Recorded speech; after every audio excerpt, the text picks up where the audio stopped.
Hello everyone and welcome to your own channel trending exam. तो जैसा कि आप लोगों को पता ही है कि इस प्लेलिस्ट के अंदर हम लोग हमारी जो बुक है घटना चक्र, उसके चैप्टर्स जो है इकोनॉमिक्स के जो भी चैप्टर्स हैं वो हम लोग डिस्कस कर रहे हैं। हम लोग इसके अंदर नोट्स डिस्कस कर रहे हैं और साथ ही साथ प्रीवियस ईयर के जो क्वेश्चंस आए हुए हैं वो भी डिस्कस कर रहे हैं। तो आज हम लोग स्टार्ट करने वाले हैं हमारा चैप्टर नंबर 8, जिसका नाम है आयोजन यानी कि प्लानिंग। ठीक है, आयोजन यानी कि प्लानिंग। तो चलिए बिना किसी देरी के स्टार्ट करते हैं।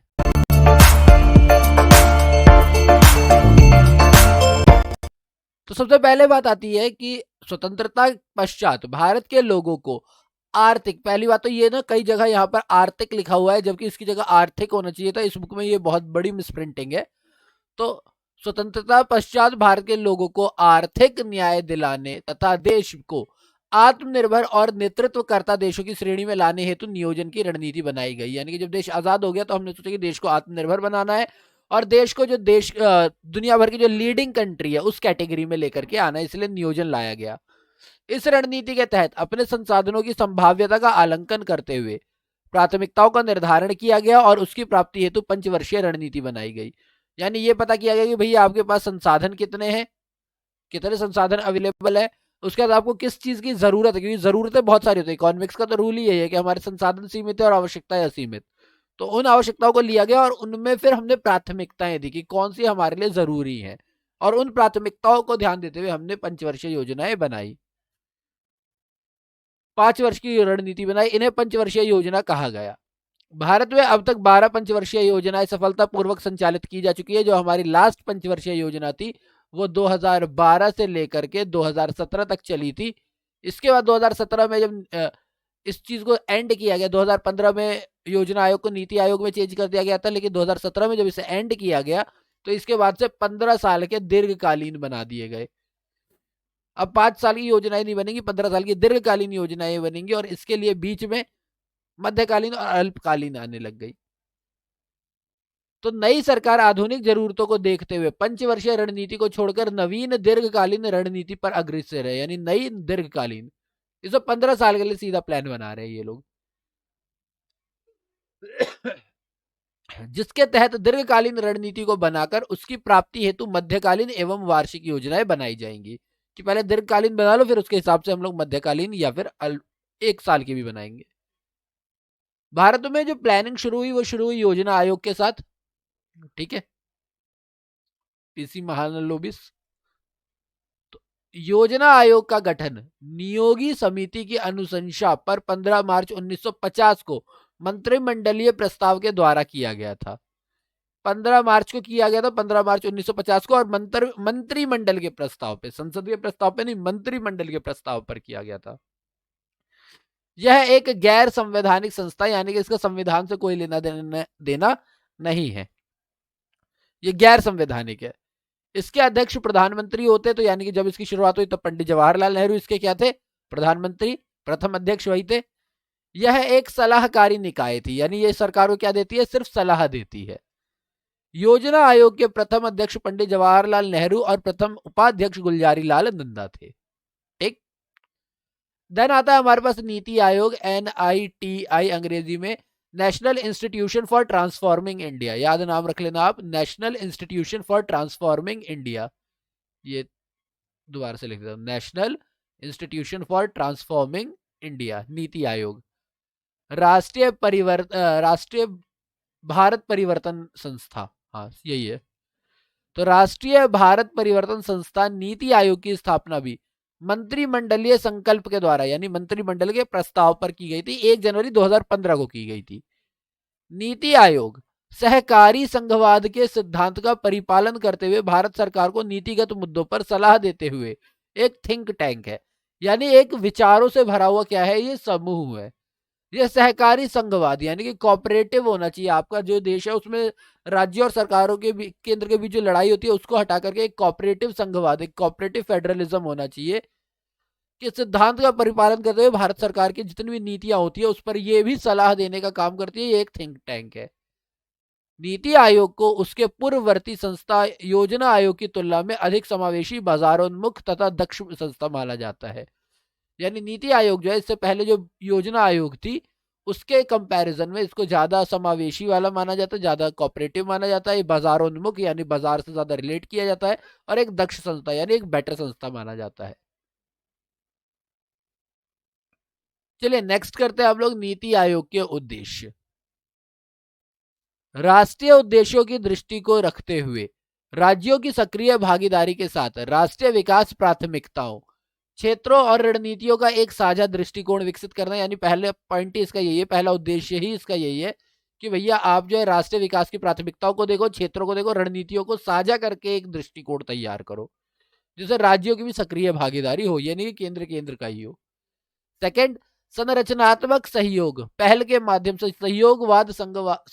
सहयोगात्मक संघवाद को बढ़ावा देना, यानी कि एक संरचनात्मक सहयोग दल, एक आपका एनर्जी क्या कहते हैं संरचनात्मक को क्या बोलेंगे हम लोग, संरचनात्मक यानी कि जो क्रिएटिव होता है, बेसिकली क्रिएटिव होता है, एक क्रिएटिव कॉपरेटिव पहल बनानी है, क्रिएटिव कॉपरेटिव बनानी है जिसकी वजह से कॉपरेशन आए, क्रिएटिविटी के साथ कॉपरेशन आए। ठीक है। ग्राम स्तर पर विश्वसनीय योजना तैयार करने हेतु तंत्र विकसित करना और इसे सरकार के उच्चतर स्तर तक पहुंचाना, ये बहुत ही इंपॉर्टेंट पॉइंट हो जाता है इसका।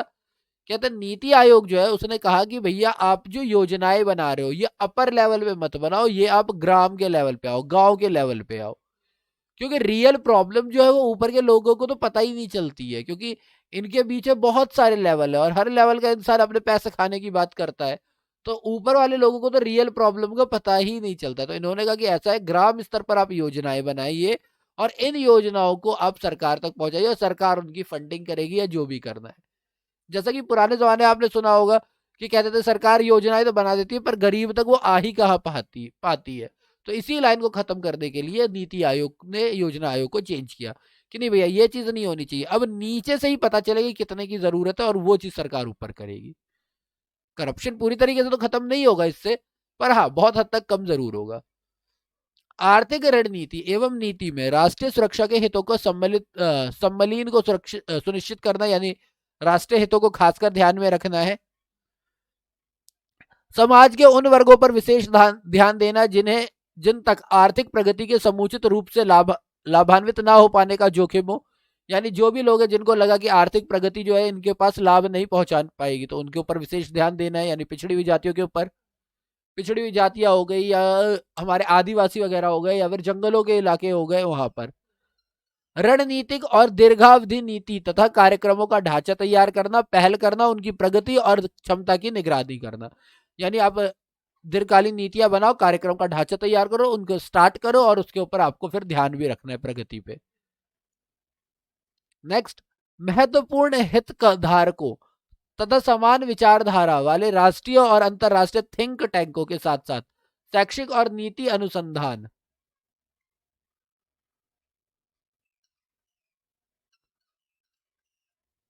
संस्थान के बीच परामर्श और भागीदारी को प्रोत्साहन देना, यानी इंटरनेशनल लेवल के साथ अपने थिंक टैंक को बढ़ाना या मिलाना। ठीक। राष्ट्रीय और अंतरराष्ट्रीय विशेषज्ञों, पेशेवरों तथा अन्य साझीदारों के सहयोग के माध्यम से ज्ञान, नवाचार और उद्यमशीलता समर्थक प्रणाली का विकास करना, यानी जितने भी आपके अंतरराष्ट्रीय विशेषज्ञ हैं, जो भी आपके प्रोफेशनल है, उन लोगों के साथ मेलजोल सहयोग स्थापित करना, उनके साथ ज्ञान के साथ नवाचार शुरू करना और अपने इंडस्ट्रियलाइजेशन यानी उद्यमशीलता को समर्थक प्रणाली को विकास देना, यानी इंडस्ट्रीज को बढ़ाना।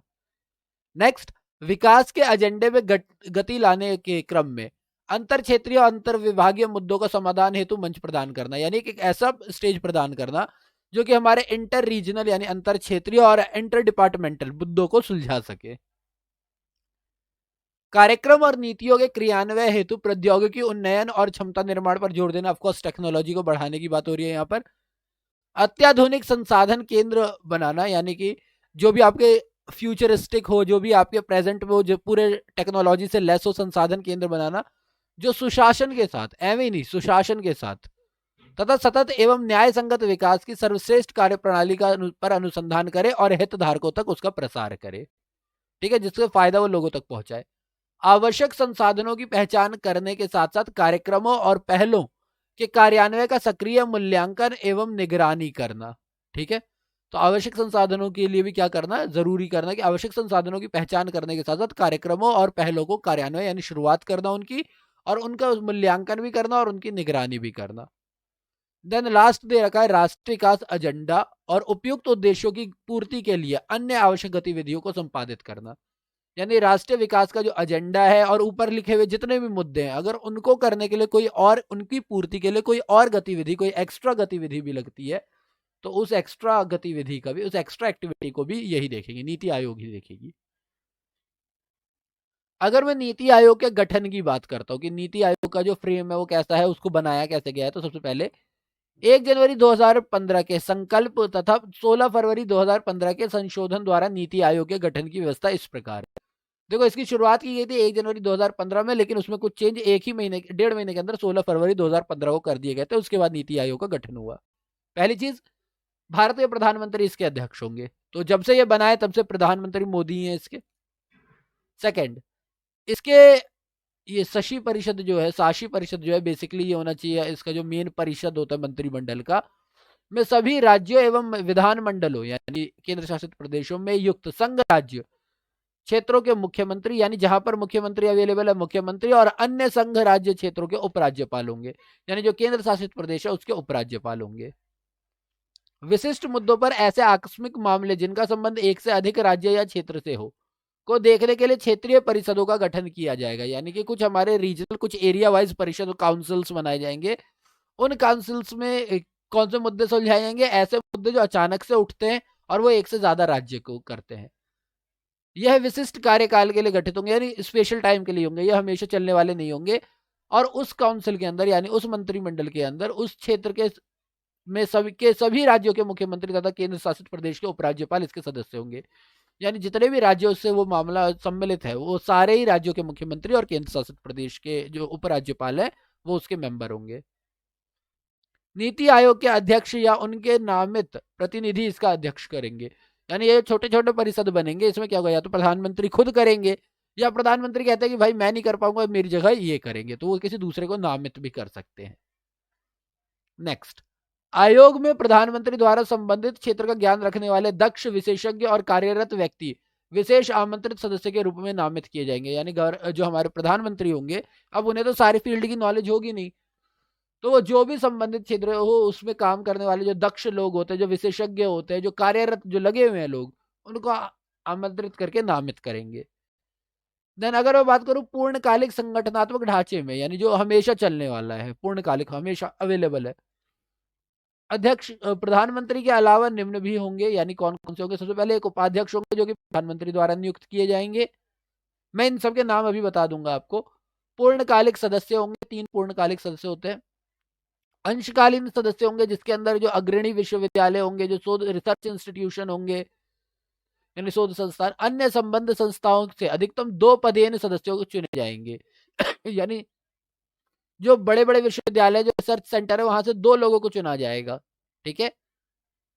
अंशकालीन सदस्यों की नियुक्ति चक्रीय आधार पर होगी, यानी एक फिक्स टर्म के लिए बना दिया कि ये 5 साल के लिए, 4 साल के लिए होंगे और हर बार ये क्या होंगे, चेंज होते रहेंगे, तो चक्रीय आधार पर होगी। जो पदेन सदस्य होंगे इसमें एकदम 4 सदस्य होंगे जिनका मनोनयन केंद्रीय मंत्री परिषद से प्रधानमंत्री द्वारा किया जाएगा। यानी प्रधानमंत्री जो है वो अपने मंत्री परिषद से 4 लोगों को चुनेंगे पदेन सदस्य के तौर पे। फिर हमारे जो मुख्य कार्यकारी अधिकारी जो होते हैं, जो हमारे सीईओ होते हैं, मुख्य कार्यकारी अधिकारी, चीफ एग्जीक्यूटिव ऑफिसर, भारत सरकार के सचिव स्तर के जो भी अधिकारी होंगे, इनकी नियुक्ति एक निश्चित कार्यकाल के लिए प्रधानमंत्री द्वारा किया जाएगी और आवश्यकता के अनुसार जो सचिवालय चाहे वो सचिवालय मिल जाएगा। तो अब जरा इसकी संरचना के बारे में बात करते हैं। वर्तमान में नीति आयोग की संरचना में सबसे पहले अध्यक्ष तो हमारे प्रधानमंत्री है, जब से बना है तब से नरेंद्र मोदी। उपाध्यक्ष डॉक्टर राजीव कुमार है, ये तो आप याद ही कर लें।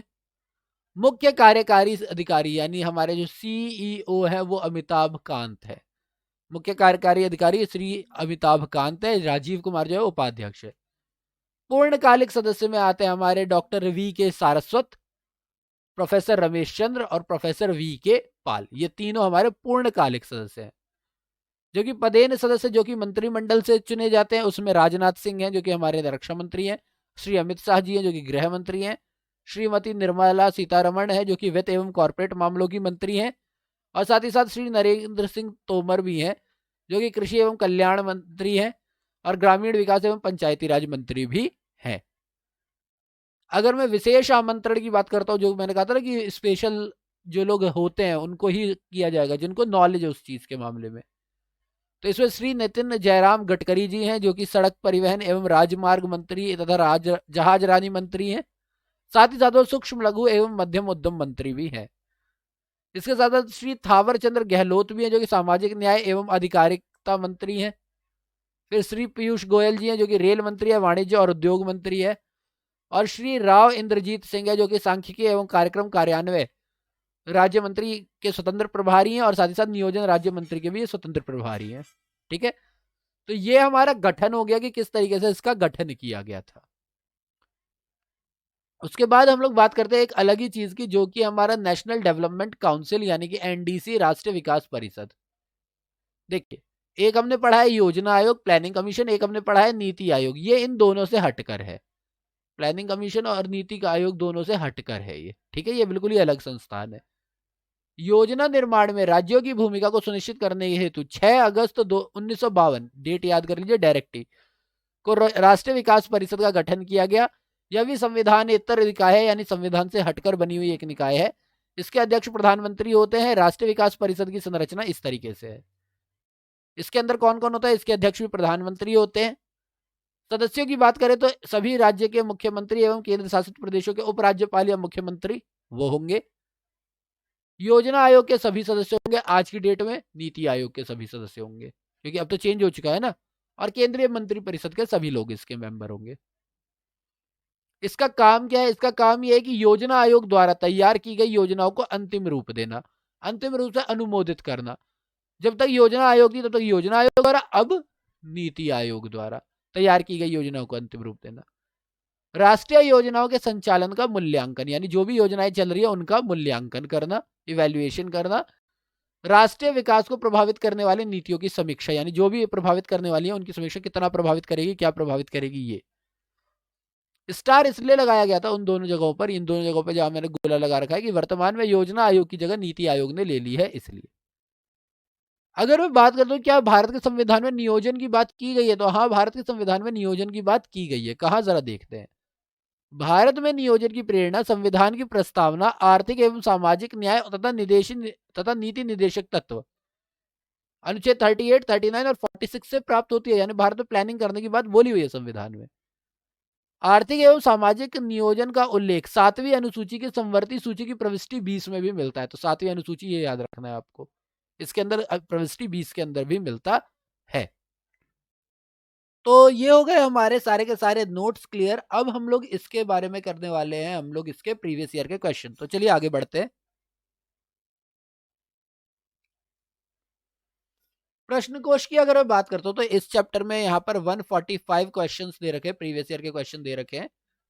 इस पार्ट में मैं 25 क्वेश्चंस करवाऊंगा। अभी 25 क्वेश्चंस हम लोग डिस्कस करेंगे, और उसके बाद 120 क्वेश्चन बचेंगे, तो वो देखते हैं हम लोग 2 पार्ट में या 3 पार्ट में, जैसे होगा वो हम लोग ले करके आ जाएंगे। ठीक है, तो चलिए पहले क्वेश्चन से स्टार्ट करते हैं। पहला, निम्नलिखित कथनों पर विचार कीजिए। राष्ट्रीय विकास परिषद योजना आयोग का एक अंग है। मैंने अभी आपको बताया था कि प्लानिंग कमीशन और उससे हटके, तो ये पॉइंट तो ऐसे ही गलत हो गया। आर्थिक और सामाजिक योजना को भारत में संविधान की संवर्ती सूची में रखा गया है, बिल्कुल रखा गया है। भारत का संविधान यह विहित करता है कि पंचायतों को आर्थिक विकास और सामाजिक न्याय की योजना बनाने का कार्यभार दिया जाना चाहिए। हाँ, बिल्कुल, ये भी बोला गया है भारत के संविधान में। जो हम नीति आयोग वाला पढ़ रहे थे तो उसमें यही तो था कि नीति आयोग ग्राम लेवल पर योजना बनाने की बात करती है। नीति आयोग क्या कहते हैं? गांव के लेवल पे। तो अगर ये हो ही ना तो कैसे करेगी वो? तो सेकंड और थर्ड दोनों सही है, यानी कि केवल 2 अर्थ सही है, यानी बी हमारा करेक्ट ऑप्शन है। तो अगर हम बात करते हैं तो क्या लिखा हुआ है कि राष्ट्रीय विकास परिषद एनडीसी योजना आयोग के समांतर एक संस्था, यानी पैरेलल एक संस्था है। इसका गठन 6 अगस्त 1952 को हुआ था। इसका प्रमुख कार्य पंचवर्षीय योजनाओं का अनुमोदन, यानी अंतिम रूप से उन्हें एक्सेप्ट करवाना है। तो शेष दोनों विकल्प सत्य हैं, पहला वाला सत्य था। फिर से बोला कि निम्न में से कौन सा सही है, कौन सा बिल्कुल करेक्ट है। ओके, तो यहां पर बात आती है कि ना तो वित्त आयोग ही संवैधानिक निकाय है, ना ही योजना आयोग ही। तो ये गलत हो जाता है क्योंकि वित्त आयोग जो है वो संवैधानिक निकाय है, योजना आयोग नहीं है। ये बात गलत सही है, तो ये वाला तो गलत हो गया। सेकंड, वित्त आयोग का क्षेत्र तो बजट के राजस्व खंड का पुनरीक्षण तक ही सीमित है, जबकि योजना आयोग सर्वांगपूर्ण निरीक्षण करता है। नहीं, ये भी गलत हो गया क्योंकि योजना आयोग जो है वो सिर्फ पूंजीगत को देखता है और राजस्व को नहीं देखता, तो सर्वांगपूर्ण नहीं है, जिससे ये राज्य की पूंजीगत और राजस्व दोनों ही अपेक्षाएं की जाती है। नहीं, तो योजना आयोग जो है वो पूंजीगत को देखता है, राजस्व को नहीं देखता, तो इसीलिए ये वाले भी गलत है। कोई व्यक्ति एक ही समय पर वित्त आयोग और योजना आयोग दोनों का सदस्य नहीं हो सकता। ये पॉइंट तो सीधा सीधा गलत है क्योंकि हो सकता है, पॉसिबल है कि हो सकता है एक ही समय पर। नेक्स्ट देगा, वित्त आयोग और योजना आयोग के कार्यों और दायित्वों में परस्पर अतिव्याप्ति यानी दोनों सिमिलर नहीं है। तो अगर मैं बात करूं तो यहां पर आप लोगों को मैंने अभी बताया था कि वित्त आयोग जो है वो राजस्व को देखता है, जबकि योजना आयोग जो है वो पूंजीगत को देखता है। तो ऑफकोर्स राजस्व और पूंजीगत दोनों अलग अलग है, तो ये दोनों सिमिलर तो हो ही नहीं सकते, सिमिलर नहीं है, तो यानी ये करेक्ट ऑप्शन है डी। क्या बोला हुआ है, वित्त आयोग एक संवैधानिक निकाय है जबकि योजना आयोग एक संवैधानिक निकाय नहीं है, जो मैंने आपको बताया था। इसीलिए हमारा ऑप्शन ए गलत है, इसका कथन ए सही नहीं है। योजना आयोग का कार्य योजनागत विकास से संबंधित है, जिसमें स्वराज्य राजस्वगत क्रियाएं सम्मिलित नहीं है। पुनः एक व्यक्ति एक ही समय पर योजना आयोग तथा वित्त आयोग का सदस्य हो सकता है, इसलिए बी और सी भी गलत है। क्या बोला हुआ है, योजना आयोग का संबंध पूंजीगत खाते से है, वही वित्त आयोग का संबंध राजस्व खाते से। इस तरह से हम ये कह सकते हैं कि दोनों का कार्य क्षेत्र क्या है, अलग अलग है, तो इसीलिए हमारा डी करेक्ट था, बाकी सारे गलत थे। चलिए यहां पर देखते हैं, राष्ट्रीय विकास परिषद यानी कि एनडीसी पंचवर्षीय इसका मेन काम क्या है, पंचवर्षीय योजनाओं का सामान्य प्रारूप तैयार करना नहीं है, तो प्लानिंग कमीशन और अभी नीति आयोग का काम है। पंचवर्षीय योजनाओं की क्रियान्विति का देखरेख नहीं करती है। राष्ट्रीय योजनाओं की समीक्षा हाँ करती है, समीक्षा तो करती है। योजनाओं के प्रत्येक क्षेत्र का लक्ष्य निर्धारित नहीं करती, नहीं लक्ष्य वगैरह नहीं करती, तो सी हमारा करेक्ट ऑप्शन होगा। 6 अगस्त 1952 को राष्ट्रीय विकास परिषद यानी एनडीसी नेशनल डेवलपमेंट काउंसिल की स्थापना की गई। राष्ट्रीय विकास परिषद एक संविधान उत्तर निकाय यानी संविधान से हटकर एक निकाय है। इसका अध्यक्ष प्रधानमंत्री होता है। राष्ट्रीय विकास परिषद योजनाओं को अंतिम रूप से अनुमोदित करने के साथ साथ समय समय पर योजनाओं का मूल्यांकन करती है एवं राष्ट्रीय विकास को प्रभावित करने वाली सामाजिक एवं आर्थिक नीतियों की समीक्षा कर आवश्यकता अनुसार अपने सुझाव देती है, इसके निर्धारित लक्ष्य को ताकि हम प्राप्त कर सकें। ठीक है, चलिए तो ठीक है, क्वेश्चन नंबर 4 की अगर हम बात करते हैं तो राष्ट्रीय विकास परिषद मुख्यतः संबंधित है किस चीज से, योजना को लागू करने से नहीं, पंचवर्षीय योजनाओं का अनुमोदन करने से नहीं, पंचवर्षीय योजनाओं का अनुमोदन नहीं करता, अंतिम रूप से अनुमोदन करता है, और सिर्फ पंचवर्षीय योजना का नहीं सबका ही करता है। तो भारत में मुख्य योजनाओं के अनुमोदन और मूल्यांकन से बिल्कुल सही है, करेक्ट है ये। सामुदायिक विकास कार्यक्रम चलाने से नहीं, तो सी हमारा करेक्ट ऑप्शन है। ठीक है, नेक्स्ट हमसे पूछा है निम्नलिखित में से राष्ट्रीय विकास समिति के अध्यक्ष कौन होते हैं, प्रधानमंत्री, वित्त मंत्री, राष्ट्रपति या उपराष्ट्रपति। तो इस चैप्टर के अंदर हमने 3 चीजों के बारे में पढ़ा, पहला प्लानिंग कमीशन योजना आयोग, दूसरा नीति यानी कि national institution of transforming India परिवर्तन संस्था ना, राष्ट्रीय भारत परिवर्तन संस्था, और साथ ही साथ एनडीसी यानी कि नेशनल डेवलपमेंट काउंसिल यानी कि राष्ट्रीय विकास समिति। तीनों के ही अध्यक्ष प्रधानमंत्री होते हैं, इसीलिए प्रधानमंत्री इसका करेक्ट आंसर होगा। क्वेश्चन नंबर 6, राष्ट्रीय विकास परिषद का मुख्य संबंध होता है किस चीज से, चलो पंचवर्षीय योजनाओं के अनुमोदन से, ग्राम विकास परियोजनाओं के क्रियान्वयन से, विकास परियोजनाओं के निर्माण से, या फिर केंद्र राज्य वित्तीय संबंध से। तो ऊपर वाले क्वेश्चन में हमने इसको करेक्ट इसलिए नहीं बोला था क्योंकि उसमें एक ऑप्शन हमारे पास क्या था कि योजनाओं का अनुमोदन और मूल्यांकन दोनों था, तो वो ज्यादा करेक्ट आंसर है। लेकिन अगर मैं इसकी बात करूं तो इसमें इन तीनों से ज्यादा करेक्ट आंसर ये है, तो ए हमारा करेक्ट आंसर होगा, पंचवर्षीय योजनाओं के अनुमोदन से। क्या बोला हुआ है कि 6 अगस्त 1952 को गठित राष्ट्रीय विकास परिषद योजना आयोग द्वारा तैयार की गई पंचवर्षीय योजनाओं को अंतिम रूप से अनुमोदित करती है। इसके अनुमोदन के पश्चात योजना संसद में प्रस्तुत की जाती है, जहां अनुमोदन के पश्चात राष्ट्रपति के हस्ताक्षर कर यह सहकारी योजना बनती है और इसका प्रशासन कर दिया जाता है। यानी कि एनडीसी से पहले पहले तो क्या होता है, एक आपका मंत्रिमंडल होगा, मंत्रिमंडल। मंत्रिमंडल है किसी चीज को, योजना को आगे बढ़ाएगा, तो एनडीसी आएगी, एनडीसी उसे एक्सेप्ट करेगी। जो एनडीसी उसे एक्सेप्ट करेगी तब वो पार्लियामेंट में जाएगा। अब अगर वो पार्लियामेंट में पास हो गया, उसके बाद प्रेसिडेंट ने उसके ऊपर सिग्नेचर कर दिए, तब जाकर के वो कोई योजना बनती है, अदरवाइज वो योजना नहीं बनती। क्वेश्चन नंबर 7, राष्ट्रीय विकास परिषद का गठन कब, किस तिथि को हुआ था, वो कौन सी थी? सीधा क्वेश्चन है, डायरेक्ट क्वेश्चन है, दो दो बार पढ़ा हुआ है। देखो एक ही पेज है, दो दो बार पढ़ा हुआ है। तो 6 अगस्त 1952, बात ही खत्म। डायरेक्ट एक पॉइंट याद करो, सारे डेट्स के बारे में नहीं जानने की जरूरत है। क्वेश्चन नंबर 8, पंचवर्षीय योजना को अंतिम रूप से डैश अनुमोदित किया जाता है, किसके द्वारा अनुमोदित किया जाता है?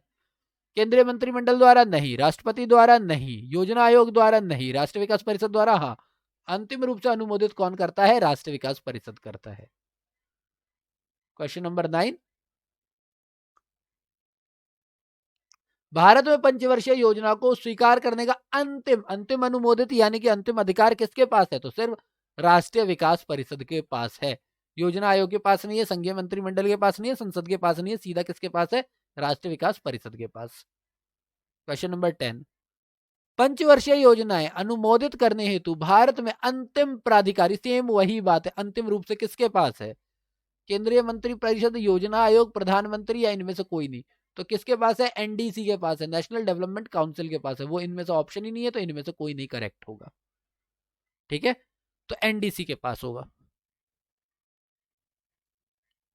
क्वेश्चन नंबर 11, भारत का योजना आयोग एक शासित शासी संस्था है, एक संवैधानिक संस्था है, एक सलाहकार संस्था है, या एक वैधानिक संस्था? तो वैधानिक तो ये है नहीं, संवैधानिक भी ये है नहीं, सलाहकार देता है। पहले भी पढ़ा था हमने कि सलाह देता है, ये भी प्लानिंग कमीशन भी और नीति भी। नीति भी क्या देती है? सलाह देती है। तो एक स्वायत्त शासी संस्था भी नहीं है, खुद का शासन करने वाली संस्था भी नहीं है। केंद्रीय मंत्रिमंडल के प्रस्ताव पर 15 मार्च 1950 को गठित योजना आयोग एक संविधान से हटकर परामर्शदर्शी निकाय है, यानी सिर्फ सुझाव देती है।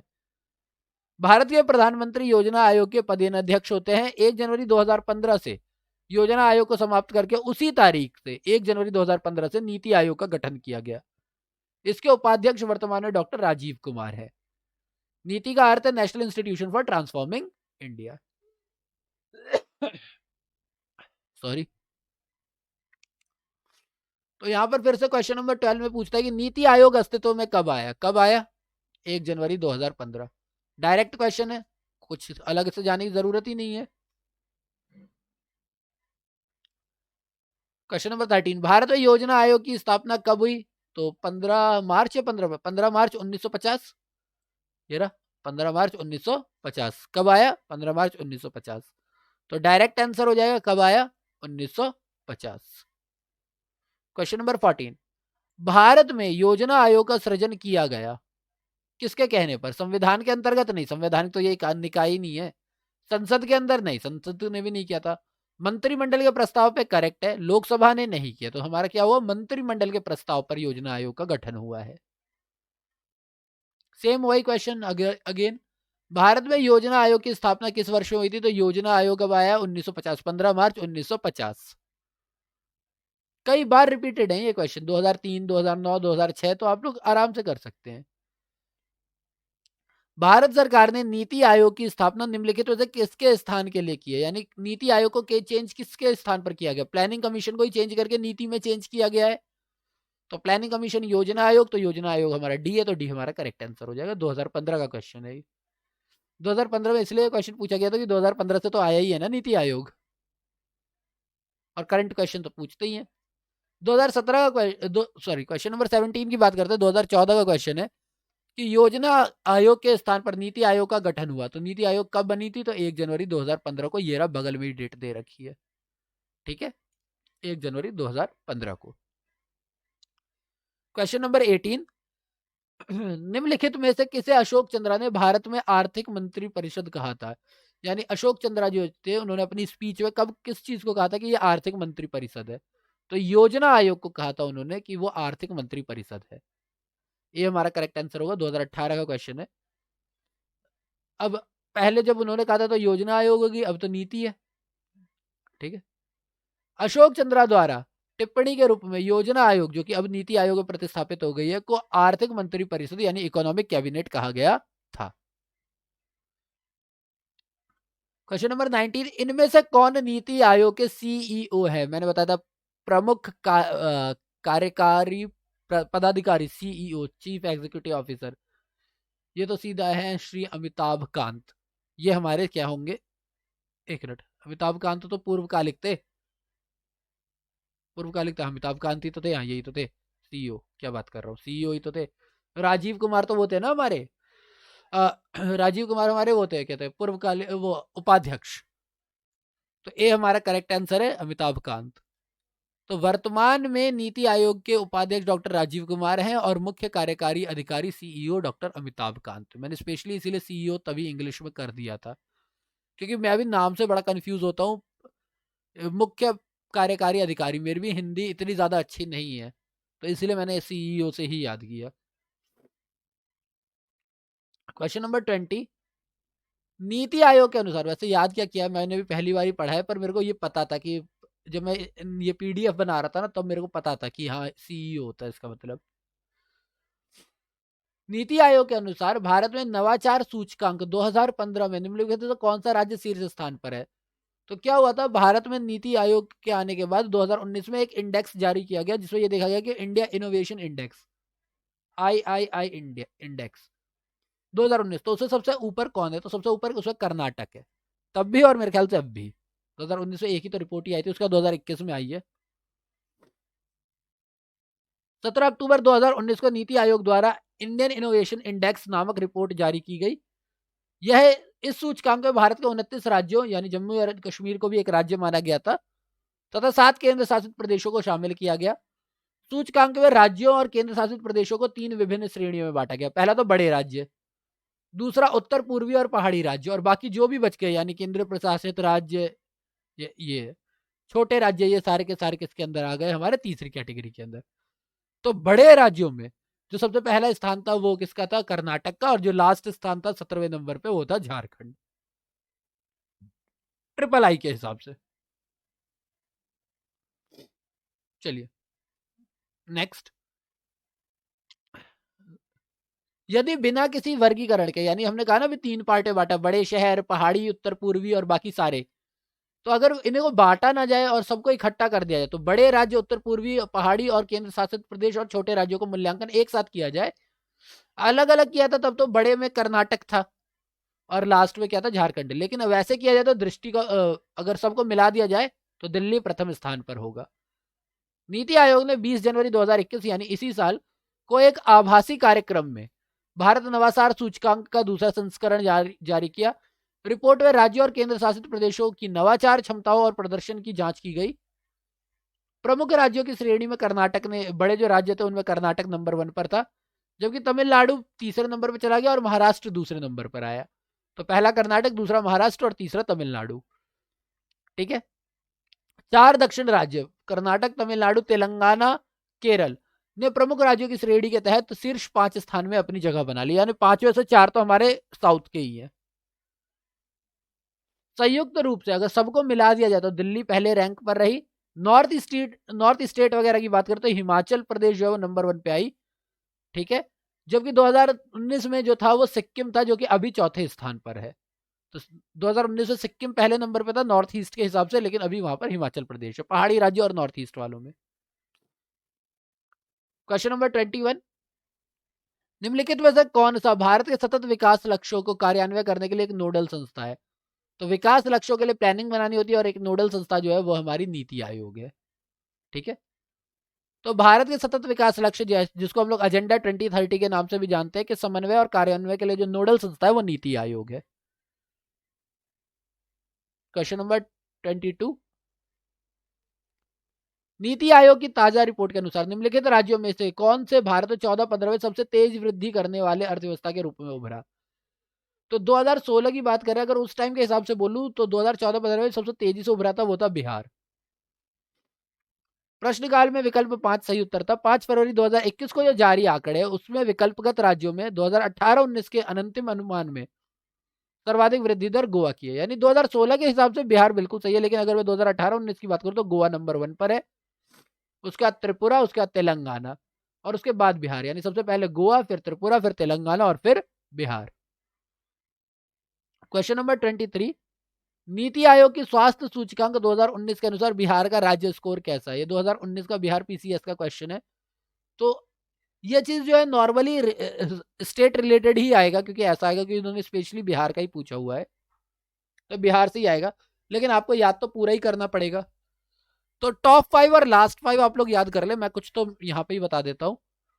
तो उस टाइम पे था हमारा 32.11 2019 की रिपोर्ट के हिसाब से।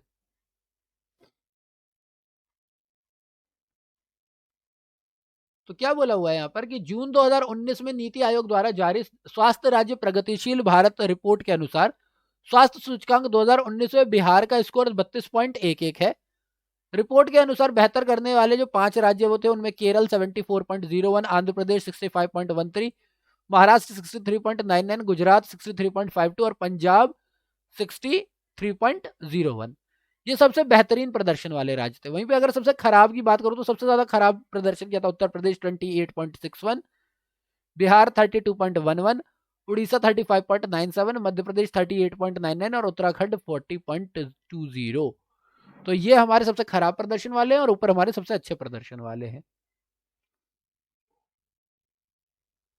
नेक्स्ट क्वेश्चन दे रखा है, क्वेश्चन नंबर 24, भारत सरकार में के नीति आयोग जो कि आर्थिक नीति निर्धारण का चिंतन समूह यानी थिंक टैंक है, में नीति का पूरा स्वरूप क्या है, यानी फुल फॉर्म क्या है? National institute of transforming India, direct ही याद होना चाहिए, national institute of transforming India, यानी कि राष्ट्रीय भारत परिवर्तन संस्था। हाँ ये हो। तो सबसे पहले नेशनल इंस्टीट्यूशन, तो नेशनल इंटरनल हो ही नहीं सकता, national institution for transforming India correct है। नेशनल इंटीग्रेट हो ही नहीं सकता, नेशनल इंटेलेक्चुअल हो ही नहीं सकता, क्योंकि इसका मतलब ही इंस्टीट्यूशन है। उपयुक्त तो ऐसा कोई नहीं, ये भी नहीं हो सकता, तो हमारा बी करेक्ट ऑप्शन होगा।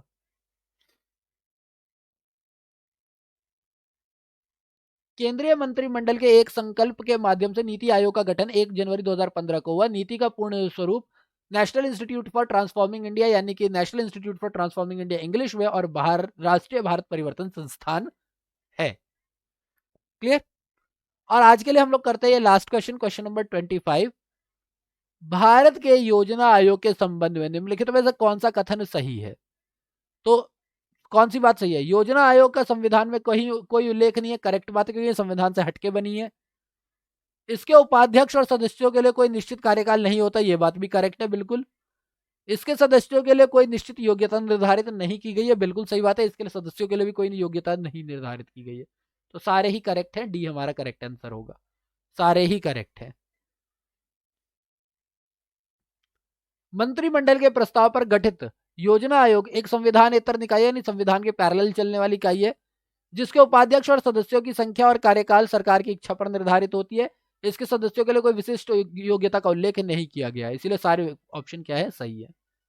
तो इसी के साथ हमने अभी कर लिए हैं हमारे नोट्स, और नोट्स के साथ प्रीवियस ईयर के क्वेश्चंस में हमने 1 से लेकर 25 तक कर लिया है। बाकी अब हमारे 120 क्वेश्चन बच गए हैं, तो मैं देखता हूँ या तो 60-60 के 2 वीडियो बना लूंगा या 40-40 के 3 वीडियो बना दूंगा। कोशिश मेरी यही रहेगी कि 40-40 के 3 बना लूँ, ताकि आप पे भी लोड ना पड़े, मेरे पे भी लोड ना पड़े। ठीक है, तो अगर आपको वीडियो अच्छी लगी हो तो प्लीज़ वीडियो को लाइक करें। अगर आपको लगता है कि आपके अपने चैनल को सब्सक्राइब करना चाहिए तो प्लीज़ चैनल को सब्सक्राइब करो, और अगर नहीं भी लगता तो भी चैनल को सब्सक्राइब करो, फ्री में हो जाता है लाइक और सब्सक्राइब तो। और अब क्यों वेट कर रहे हो, इतनी सारी वीडियोस तो मैं ला ही रहा हूँ।